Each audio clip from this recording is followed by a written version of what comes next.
ನಿಮ್ದು ಕೋಮುವಾದಿ ಪಾರ್ಟಿ ಅಂತ ಹೇಳ್ತಾರೆ. ನೀವು ನೋಡಿದ್ರೆ ಇಷ್ಟೊಂದು ನಕ್ಕೊಂಡು ನಾನಷ್ಟೇ ಅಲ್ಲ ನಮ್ಮ ಶ್ರೀಮತಿನೂ ಉಪಾಧ್ಯಕ್ಷರು ಮಾಡಿದ್ರು ಅಂತ ಅಂತಿದ್ದೀರಿ.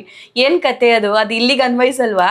ಶಿಕಾರಿಪುರ ಪುರಸಭೆ ಇತಿಹಾಸದಲ್ಲೇ ನಾನು ಮತ್ತೆ ನನ್ನ ಶ್ರೀಮತಿ 2 ಜನ ಉಪಾಧ್ಯಕ್ಷರಾಗಿದ್ದೀವಿ. ಅಂದ್ರೆ ಅದಕ್ಕೆ ಕಾರಣ ನಮ್ಮ ಯಡಿಯೂರಪ್ಪ ಸಾಹೇಬರು, ರಾಘಣ್ಣ, ವಿಜೇಂದ್ರಣ್ಣನವರು. ಕೋಮುವಾದಿ ಪಕ್ಷ ಅಂತ ಹೇಳೋರು ಹೇಳ್ತಾರೆ, ಆದ್ರೆ ಯಡಿಯೂರಪ್ಪ ಸಾಹೇಬರು 50 ವರ್ಷದ ರಾಜಕೀಯ ಜೀವನದಲ್ಲಿ ಯಾವತ್ತೂ ಸಹ ವೋಟ್ ಬ್ಯಾಂಕ್ ರಾಜಕಾರಣ ಮಾಡಿಲ್ಲ, ಆಮೇಲೆ ಜಾತಿ ರಾಜಕಾರಣ ಮಾಡಿಲ್ಲ. ಎಲ್ಲರಿಗೂ ಒಂದೇ ದೃಷ್ಟಿಯಿಂದ ಸರ್ವರಿಗೂ ಸಮಪಾಲು, ಸರ್ವರಿಗೂ ಸಮಬಾಳು, ಸಾಮಾಜಿಕ ನ್ಯಾಯ ಇದವರ ಒಂದು ಅದ್ಭುತವಾದ ಕನಸನ್ನ ಈ 50 ವರ್ಷ ರಾಜಕಾರಣದಲ್ಲೂ ಅವ್ರು ಅದೇ ರೀತಿ ಮಾಡ್ಕೊಂಡಿರೋದು. ಯಾವತ್ತೂ ಸಹ ಇಡೀ ನಾಡಿನ ಮುಸಲ್ಮಾನರು ಸಹ ಯಡಿಯೂರಪ್ಪ ಸಾಹೇಬ್ರು ಹೆಮ್ಮೆಯಿಂದ ಕಾಣ್ತಾರೆ. ಯಡಿಯೂರಪ್ಪ ಸಾಹೇಬರು ಆ ಥರ ನಡ್ಕೊಂಡಿದ್ದಾರೆ.